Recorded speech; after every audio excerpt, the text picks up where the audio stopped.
સંપૂર્ણ સ્વીકાર અને સહન કરવાની વૃત્તિ બહુ જ ઘટી ગઈ છે.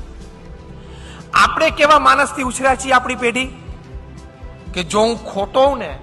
તો દોસ્ત મને જાહેરમાં લાફો મારી દેજે, હું એક શબ્દ નહીં બોલું, પણ જો હું સાચો હોઈશ ને